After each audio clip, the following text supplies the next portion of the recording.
Breaking legal news late today, Donald Trump is the loser in the Mar-A-Lago case about the special master. There's been a lot of back and forth, but this is the big climactic ending, an appeals court ending the entire special master review of the allegedly stolen documents found at Mar-A-Lago. A three-judge panel, which includes two judges that Donald Trump himself happened to appoint, ruled there should be no special master whatsoever. Donald Trump doesn't get one anymore, and the Justice Department should continue its prosecution probe as it sees fit with no other meddling. The ruling says we can't write a rule that allows the subject of a search warrant, that's Trump, to, quote, block government investigations after the execution of a warrant.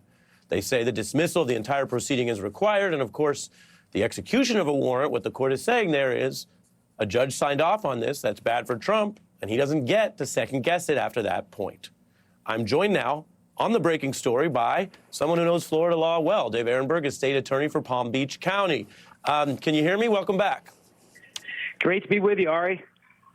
Great. I appreciate you jumping on the line. That's how you know it's one of these breaking news hours. We had some analysis on this at the top of the hour, but for folks who are just catching the news and for your view of it, given that there was so much back and forth, tell us in plain English what this ruling means to you.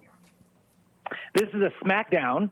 It says that Judge Cannon should never have exercised jurisdiction over this matter. Remember, Judge Cannon is in a county that's 2 counties away, 68 miles from West Palm Beach. She inserted herself into this case when it was in the hands of Magistrate Judge Bruce Reinhart. But that's what Trump's legal team wanted. They wanted her on this case. She took jurisdiction, and then she gave them everything they wanted, including a special master, including a stay of the proceedings, and the appellate court said, no, no, no. You have no jurisdiction here. You should not have appointed the special master. You should not have delayed the investigation because this sets a bad precedent, and Donald Trump doesn't get special privileges because he's a former president. Yeah, you know, Dave, you put it out very clearly. This is a complete and total loss and rebuke to the Trump legal strategy here. I'm a little bit reminded of the old saying, this whole court's out of order.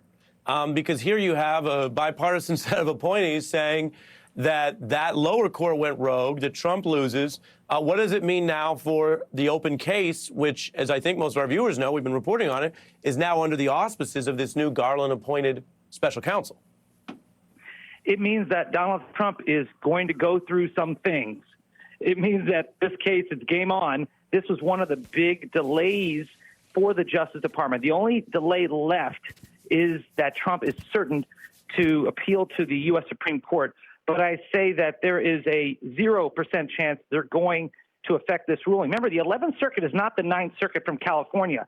This is not Judge Antifa. These are conservative judges who rebuked Judge Cannon for stepping in here. Because if you allow a judge to step in, that means all of us prosecutors are at risk of having our investigations pre-indictment being shelved by a judge. That makes no sense.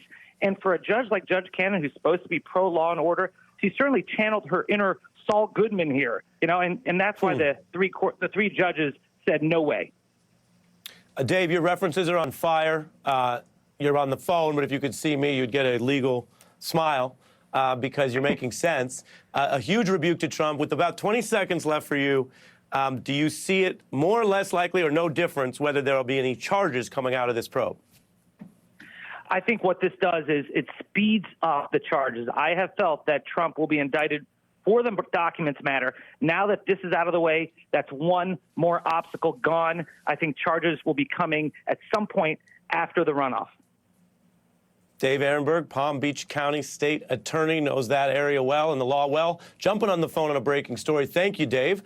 Again, if you're joining us here on The Beat, this was a story that crossed right before we came on the air. A total loss for Donald Trump. No more special master review in the documents case. Mr. Ehrenberg, who is a decorated veteran lawyer, you heard him just say in a very newsworthy way, he might expect charges in this case. I will remind everyone that no charges have yet been filed in the documents case. The special counsel is overseeing it. There have been questions about whether lawyers or anyone else working for Trump have misled the government. He's presumed innocent, but there was a lot of smoke around what the DOJ calls stolen top-secret documents. Appreciate you spending time with us. We had a packed show, including that breakdown of American capitalism and the poem and song by Jay-Z. I'll tell you, you can find me online at Ari Melber. If there is a song about policy, law, history that you think we should break down, tell me at Ari Melber. It could be Dylan, could be Bob Marley, could be Rolling Stones. Tell me your thoughts on what we did tonight or nominations for other breakdowns. And the readout is up next.